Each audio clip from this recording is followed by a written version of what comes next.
श्रोताओं नमस्कार। इस विशेष कार्यक्रम के साथ मैं विकल्प शुक्ला।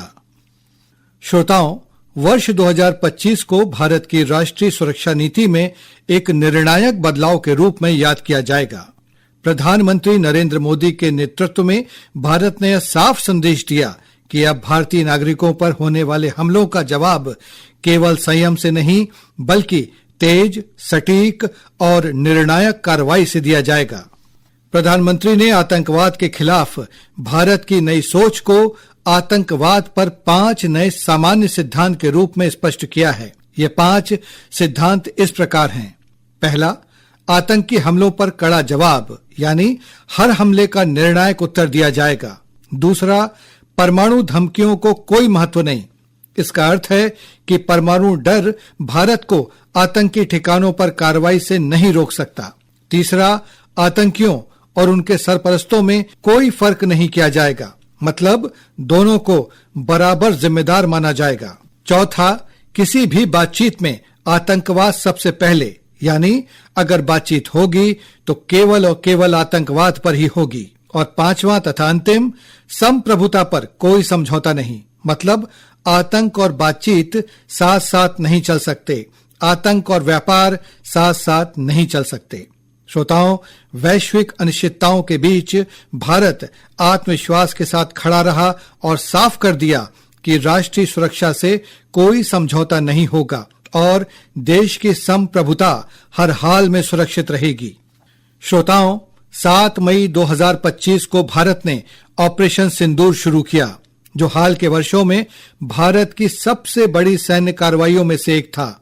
यह कार्रवाई पहलगाम आतंकी हमले के जवाब में की गई। इसके साथ ही एक नया संदेश दिया गया, अगर भारतीय नागरिकों को निशाना बनाया गया तो भारत दुश्मन के इलाके में घुसकर भी आतंक के केंद्र पर वार करेगा। 10 मई को भारत ने पाकिस्तान के 11 एयरबेस पर सटीक हमले किए और भारत की कोई भी मिसाइल पाकिस्तान की वायु रक्षा प्रणाली द्वारा रोकी नहीं जा सकी। ऑपरेशन सिंदूर ने साफ कर दिया कि अब भारत अपनी शर्तों पर तेज और निर्णायक जवाब देगा। श्रोताओं, इस विषय पर विस्तार से चर्चा के लिए आज हमारे साथ हैं छत्तीसगढ़ राज्य सैनिक कल्याण बोर्ड के संचालक ब्रिगेडियर विवेक शर्मा।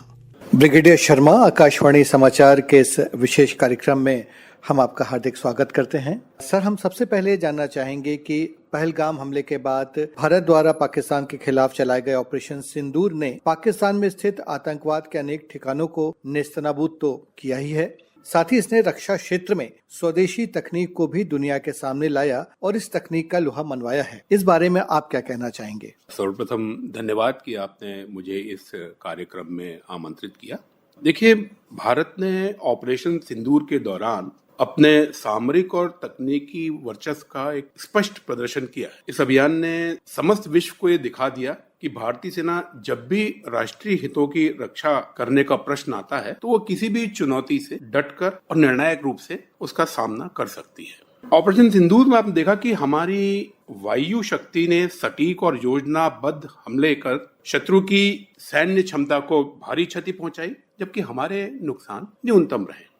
थल, जल और नभ तीनों सेनाओं का अद्भुत तालमेल देखने को मिला और यह हमारे संयुक्त संचालन की शक्ति का प्रमाण है। भारतीय तकनीकी श्रेष्ठता, radar network, electronic warfare, drone और प्रेसिजन गाइडेड हथियार जो हमारे हैं, इन्होंने संदेश दिया कि भारत बाहरी आपूर्ति पर निर्भर नहीं करता। सबसे महत्वपूर्ण यह है कि भारत ने यह कार्रवाई आत्मरक्षा की भावना से की, जिससे विश्व समुदाय के सामने हमारी नैतिक श्रेष्ठता भी सिद्ध हुई कि हमने गलत के अगेंस्ट जो कायराना विभत्स हमला हमारे निर्दोष नागरिकों पे इन टेररिस्ट ने किया, आतंकवादियों ने किया, उसका जवाब तो हमने देना ही था, लेकिन अपने हिसाब से, अपने समय से, अपनी इंटेंसिटी से, बिना किसी कोलेटरल डैमेज के हमने सटीक जो जवाब दिया, वो अपने आप में एक बहुत बड़ा प्रमाण है विश्व के सामने कि भारत की सोच किस प्रकार की है। सर, इसमें बात करें कि प्रधानमंत्री जी ने भी कहा है, रक्षा मंत्री जी ने भी कहा है कि ऑपरेशन सिंदूर ने ये भी साबित किया है दुनिया के सामने कि भारत अब रक्षा के मामले में जो तकनीकी स्तर पर, पहले हम बहुत सारी चीजें आयात किया करते थे, इम्पोर्ट किया करते थे, लेकिन अब इस ऑपरेशन में कई ऐसे हथियार, कई ऐसे अस्त्र शस्त्र इस्तेमाल हुए हैं जो सिर्फ स्वदेश में बने हैं। तो ये भी अब दुनिया ने देखा है इसको।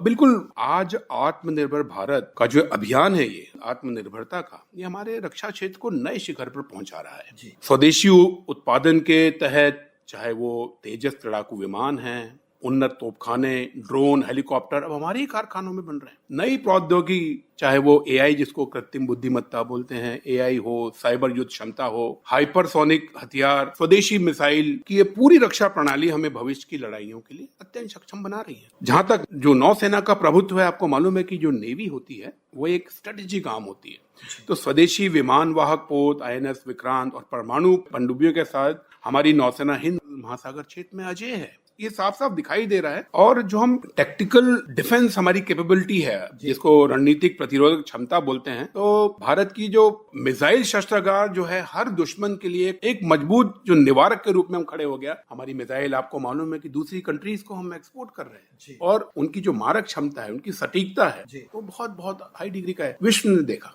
एक सर बात और है कि यदि हम इस वित्तीय वर्ष की, जो वर्तमान वित्तीय वर्ष है, इसकी बात करें तो देश में जो रक्षा बजट है उसमें करीब 75% की जो राशि है वो डोमेस्टिक प्रोडक्शन यानी देश में होने वाले जो रक्षा उत्पादन है उसके लिए निर्धारित की गई है। तो भारत सरकार की यह पहल, ये कदम, जो स्वदेशी तकनीक है, हमारा जो आत्मनिर्भर भारत की दिशा में जो प्रयास है, उसे आप कितना अच्छा मानते हैं?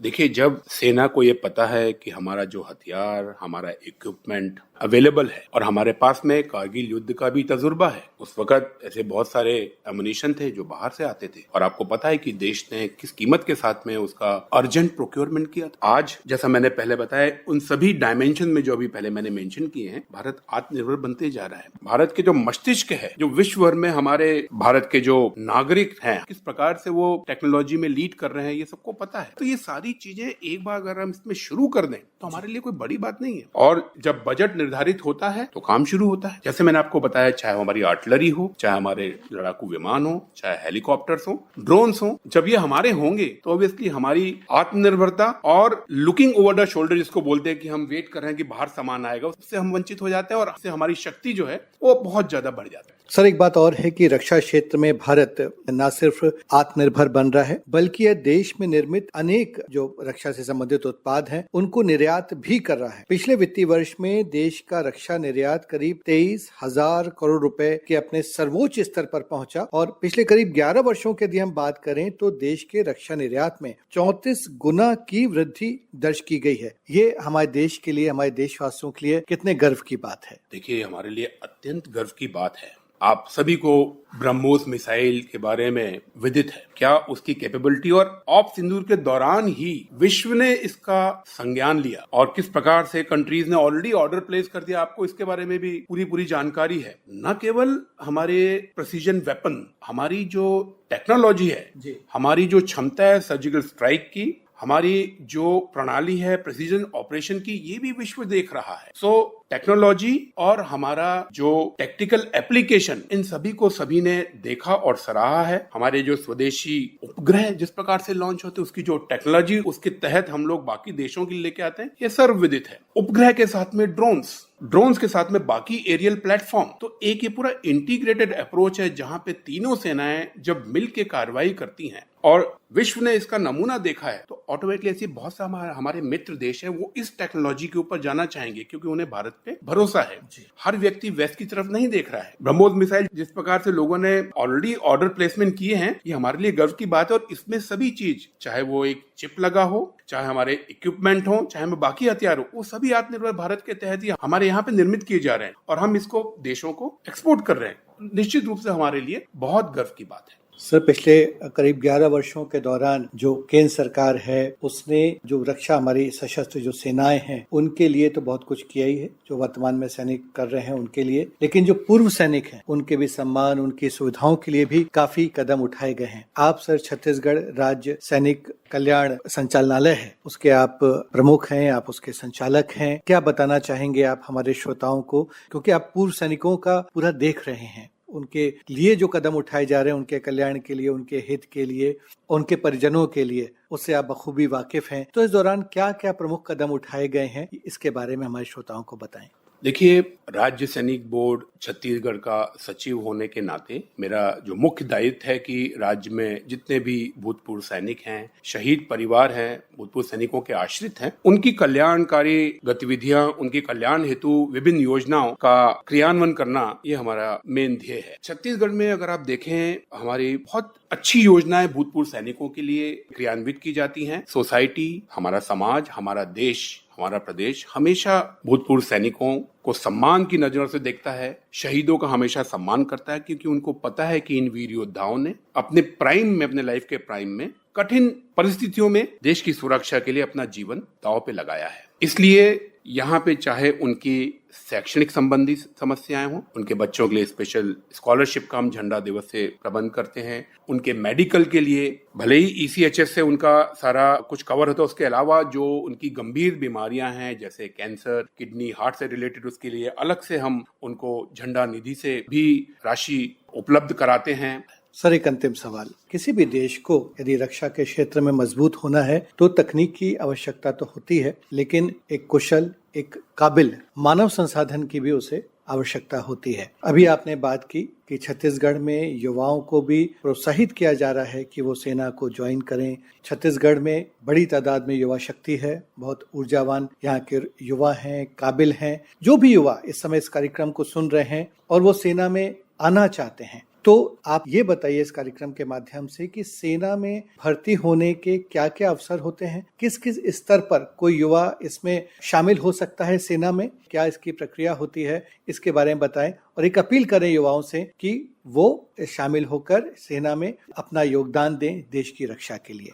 देखिए, छत्तीसगढ़ का युवा बहुत ऊर्जावान है, मोटिवेटेड है, शक्तिशाली है और मैंने देखा है कि उसका रुझान देश की तरफ और देश की रक्षा के लिए वो हमेशा आगे आना चाहता है। देखिए, छत्तीसगढ़ के अंदर में आज वर्तमान में बहुत कम सेना है, एक बहुत छोटा सा सब एरिया है जिसको कोसा बोलते हैं, तो लोगों का एक्सपोजर कम है। लेकिन आज की डेट में जो संचार प्रणाली है, इंटरनेट है, वो सबको अवेलेबल है। अगर यूथ ऑफिसर बनना चाहता है तो मैंने बताया, चाहे वो NDA, IMA, OTA, technical entries बहुत सारी हैं। और दूसरा है फौज में भर्ती की प्रक्रिया। सबसे बड़ी बात है कि अगर युवा ने फौज में आना है तो उन्हें अपने आप को रजिस्टर करना होगा, और इसलिए शासन भी और मेरी टीम भी प्रशासन के साथ मिलके यूथ को मोटिवेट करती है कि आप ज्यादा से ज्यादा रजिस्टर करें, क्योंकि जब ये रजिस्टर होते हैं तब जो आर्मी रिक्रूटमेंट ऑफिस है उसको मालूम होता है कि इस प्रदेश में इतने युवा इच्छुक हैं और उस प्रकार से वहां पे वैकेंसी भी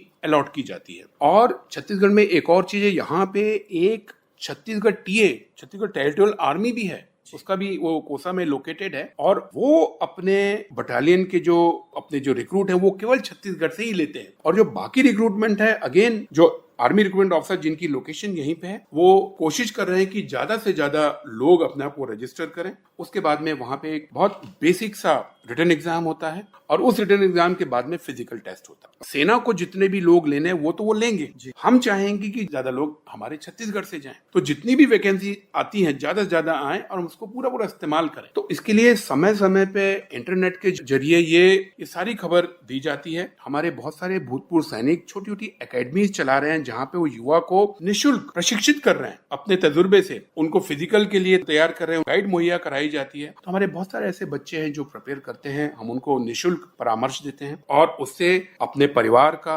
अपने जिले का, अपने प्रदेश का, अपने देश का वो नाम गौरवान्वित करेगा।